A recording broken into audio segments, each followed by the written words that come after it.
My name is Steve. I just want to wish Osasu Show a happy, wonderful birthday on their second anniversary program. They've actually been doing a great job and been watching their program on AIT. And I want to use this opportunity to encourage everyone to tune into that particular station on AIT to watch the Osasu Show. Happy birthday, the Osasu Show. Osasu Igbinedion, all the best.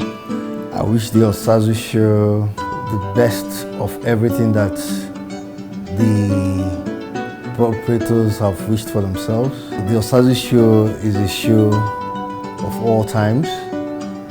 For me, it depicts exactly what we do in plenary and also in our public hearings as a legislator, for the singular reason that they bring to bear matters of urgent public importance. And for me, that's my interest in watching the show, so I wish them the best. All her shows that I've watched, everyone had always interested me, for the fact that, she's a fearless moderator, and she handles it, and like I said earlier on matters of urgent national importance. So for me, all her episodes are just up there for me. Hello, hi, my name is Simon Ibrahim. Right now you're watching Osasu Show. Osasu is about to have their 2 years anniversary. I'm wishing them happy birthday and their long life and their future endeavor. May God bless them and may God keep them alive. My name is Jai Joshua. Through the Osasu Show, I've been able to pursue my dreams. They paid my school fees, my boarding fees, bought new notebooks and new uniforms. How I met Miss Osasu, I met her in the library at Kubo, and I was contacted to the Osasu Show, and they sent me to school in Anglican Junior Seminary Kafanchan in Kaduna State, and I pray that God continue to bless the Osasu Show. I want to wish the Osasu Show a happy birthday. My name is Mr. Chigo. So keep on watching Osasu Show. God will reward her, lift her more higher and higher. No harm, nothing will do her. The enemies will not see her. Bad people will not see her. Let him continue her good work. God will bless her. We had a challenge with the school. The place where the school was located and also the home for 15 families was being closed because the owner of the property needed to have her property back, and which means the school, we had about 167 children, and in a day these children had nowhere to go to school, and 15 families, we're talking about 150 people, had no place to sleep. But God came to our rescue that day because Osasu came to the camp. And when I told her about the challenge we were having, she promised to do something about it. Later that evening, she called and said she was sending somebody down to evaluate what we will need to set up a school for the children and also to build makeshift homes for the 15 families that had lost their home. And true to her words, the next day she sent somebody. And in less than 2 weeks, we had a makeshift school for the children, 167 children, and we also had makeshift homes for 15 families. This is an experience with the Osasu Show I can never forget. Another experience I had with Osasu Show was when they came to our rescue in training and empowering the women in the IDP camp. She trained them in soap making, dusting powder, Vaseline, bleaching agents for clothes, beads making, and a host of other things. It really touched me because she didn't just stop at the training, she also empowered about 50 women. One of the programs was the Southern Kaduna killings. For me, it was the first time I've seen an interview on both sides. Usually we've been seeing just on one side, but she struck a balance.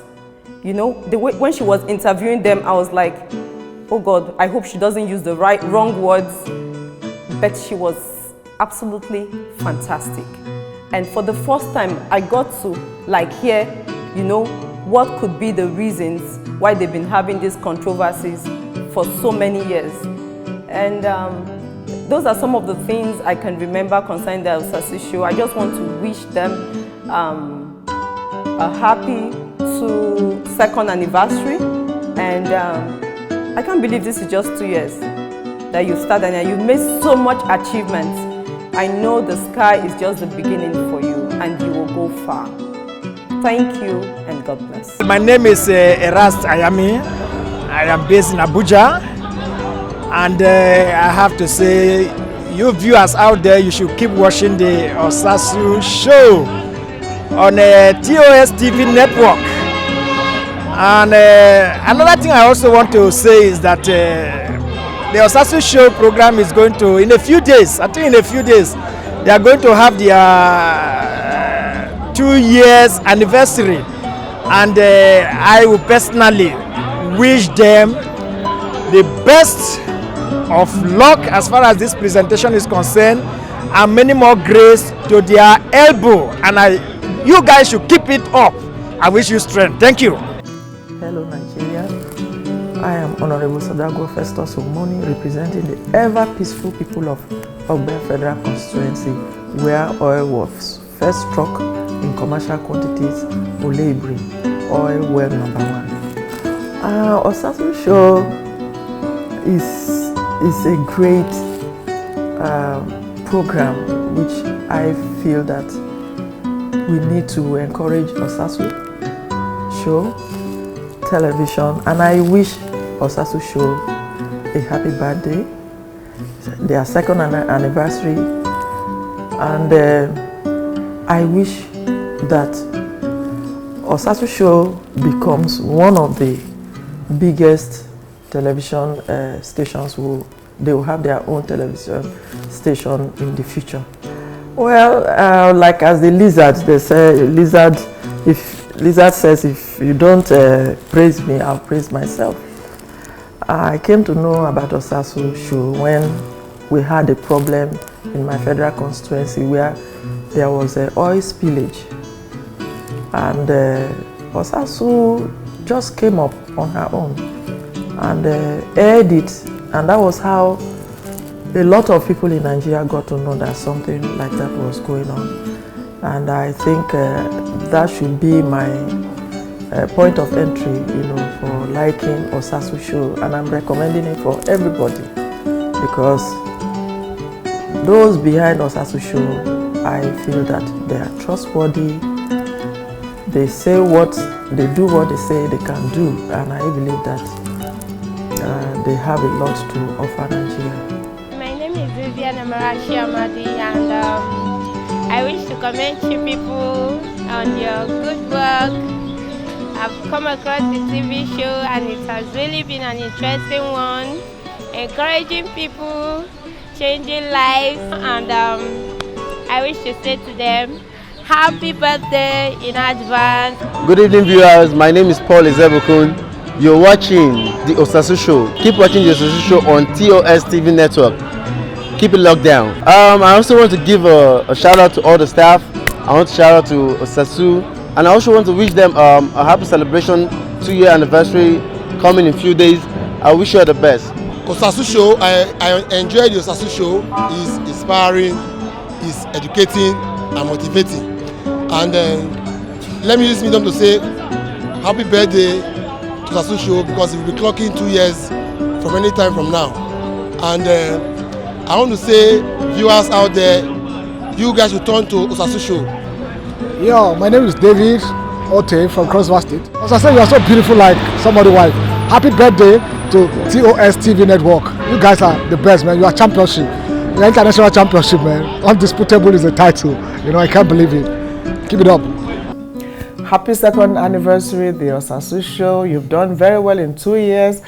I pray you grow from strength to strength, and by the grace of God, we'll be celebrating your 20th, 30th, 50th, everything in strength. And well done, congratulations, happy anniversary, and best wishes.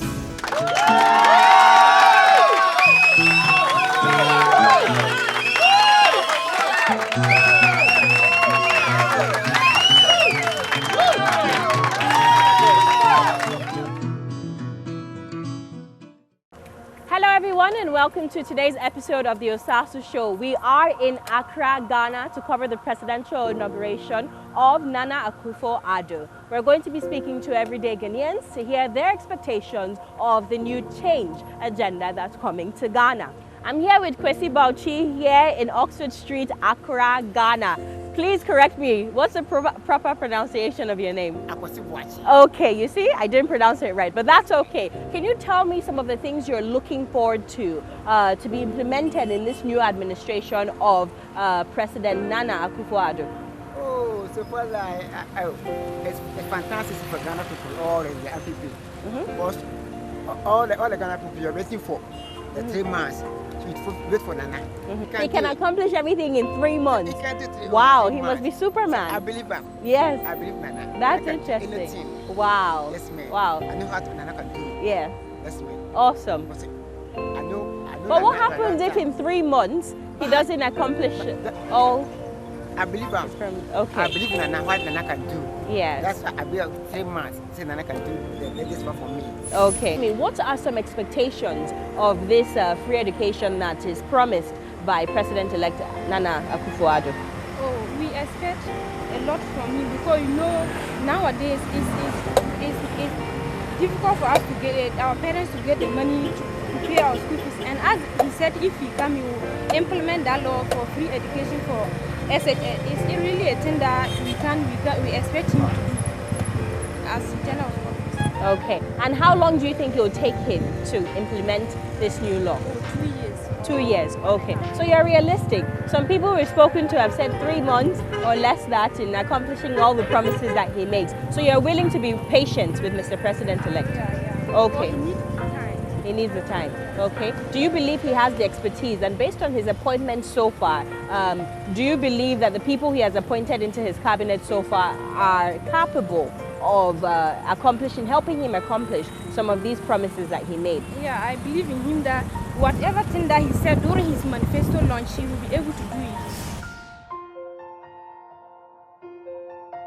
The Osasu Show pays a visit to Kano State to learn more about the topic of child marriage and its impact on the high level of illiteracy amongst girls in the northern part of Nigeria. So thank you so much for joining me on today's program. What is the right of the girl in the Islamic, in the Quran? Female children, whenever they are matured, Islamic law has permitted the parent to give their hands in marriage. So how do you know they reached the marriage stage? What criteria do you use to judge that? It's count on their age.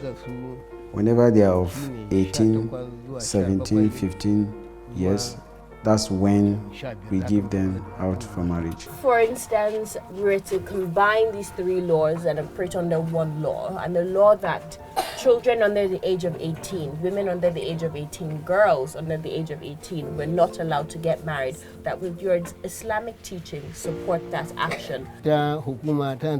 Government has power over every human being that is under it. If the law of government is against the law of Allah, we explain that to the government, give them our reason. If the government insists, we do away with their law and we will hold on to the law of Allah, who is our creator, and we can as well beg the government.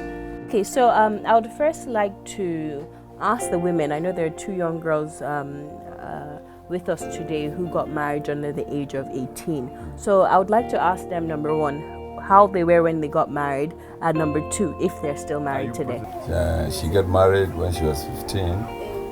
How old were you when you got divorced? 7 years. 7 years? Yes.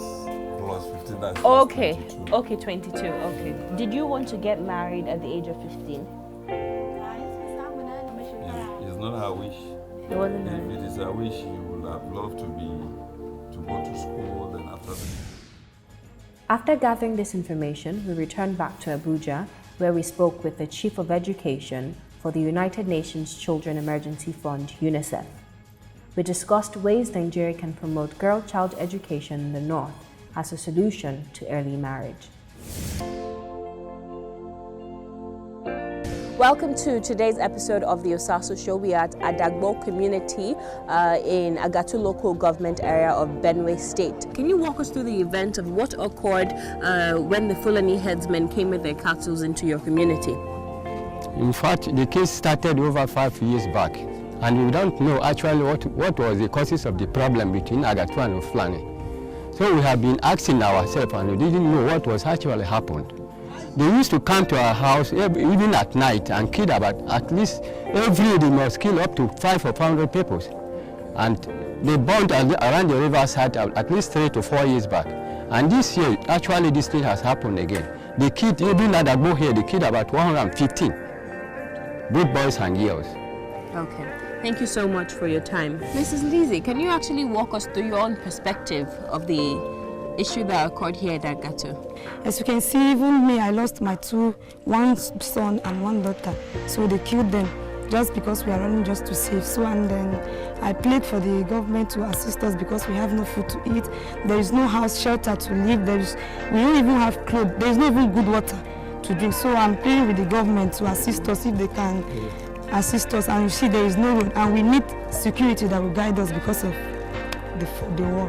What are the basic essentials that we can provide, or the government can provide, for the internally displaced people in this camp? Provisions of food items and mattresses, buckets and water. So what do you think is the permanent solution that would end this once and for all? Well, if the state government can help us with security agencies mounted at the riverine areas, at strategic checkpoints, I think it will stop the herdsmen from attacking us, the Agatu people. Thank you so much, Mr. Emmanuel, for joining us on today's program.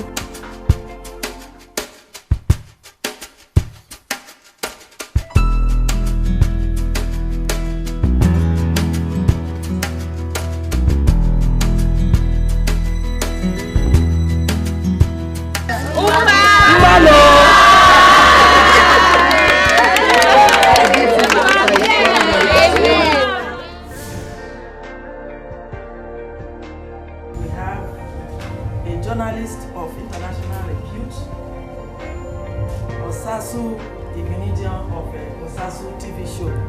So you can introduce yourself more. Your Royal Majesty, elders, thank you so much for allowing us be here. We are very passionate about the situation going on, and the Osasu Show is both an international and national show. We focus on sustainable economic and social policies across Africa. So when we heard about this oil spill, I had to reach out to the Honorable because she posted those pictures and the world saw it. So I decided to use my platform to amplify her voice and the plight of your community. So we're really here to find out the situation and the gravity of the situation on ground, to also send a message to the international community as well as our federal government to let them know that this impunity is no longer going to be tolerated by anybody, because nobody deserves, children don't deserve the situation that's going on right now, to be drinking polluted water, you know. So we just want to hear from your perspective the situation on ground, the impact that it has on your community, and what ways the international community and our viewers both home and in diaspora can help out. Thank you so much for having us here. You're welcome. Thank you and your team. That you left Abuja for this place alone is enough proof that you really want to work for us. After our visit to Bayelsa State, we reached out to Shell Petroleum, who released this official statement. You can read the statement in its entirety on our website, www.theosasushow.com. Mr. Kiprono Kitoni, Chairman, Kenyan National Chamber of Commerce and Industry, thank you for joining me on today's program of the Osasu Show here in Nairobi, Kenya. Thank you for having me. My pleasure. What comes to mind when I say the words intra-Africa trade? What comes to mind is the fact that intra-African trade is at a level that is unacceptably low. If we compare intra-African trade, for example, with intra-European trade and with intra-American trade, it is really appallingly low. Today we have a percentage of not more than 12 reflecting the rate of trade between African countries. Most of the excuses that we've heard so far are that most African countries and states are landlocked. So how does this affect intra-African trade? In Kenya, President Kenyatta is completely committed to intra-African trade, and we in the chamber have partnered with him. We go around. We've traveled to the Democratic Republic of Congo, and in Congo they import chicken from Brazil. And we have large and good farms here in Kenya. I mean, Congo itself has got a lot of agricultural land. I don't see why they cannot produce their own chicken, why they must go across so many seas to get chicken imported into their country. But I think all African countries are guilty because Kenya still imports oil from Saudi Arabia, but Nigeria is one of the largest oil producing countries. True. I absolutely believe that we should. I mean, in fact, that's the way we should, that's the direction we should be moving. But on the other hand, I think Nigerian oil has not been that competitive because all your refining is done outside of Nigeria. And today I cannot understand why Nigeria, for example, doesn't have the largest oil refinery on the continent. Our private sector is actually looking into that. We have Africa's richest man, Aliko Dangote, who is building a refinery. I believe it's going to produce 650,000 barrels of oil a day. How is that going to improve the state of intra-Africa trade between Kenya and Nigeria if we're able to politically come to a decision that would allow our countries trade oil with each other? I think we have every reason to consider Nigeria ahead of our other trading partners, especially with regard to the import of petroleum products. So can you give me 2 or 3 solutions to the promotion and implementation of inter-African trade? I think one of the first quick wins would be, the effecting of the tripartite agreement, and I think the tripartite agreement also needs to be expanded to make it a quadripartite agreement, bringing in the ECOWAS countries. The tripartite agreement today ties in 3 major economic blocks. That's the COMESA, the East African Community, as well as the Southern African Development Corporation. If we can rope in ECOWAS nations, I think we will basically be having, a seamless market covering, the better part of the continent of Africa. So once we have that and we have a free trade area, then it really creates the environment in which we can have the free movement of goods and services across our continent. That will be number 1, in my opinion. Number 2 is we need to deploy a lot more infrastructure. I mean, without infrastructure, without good road links, without good rail links, without good air links, we cannot really talk about trade. And third and most important, and I think this is something that I cannot overemphasize, is the people-to-people contact. I think that any trade that is founded on strong relations between the people of these nations is trade that will stand the test of time.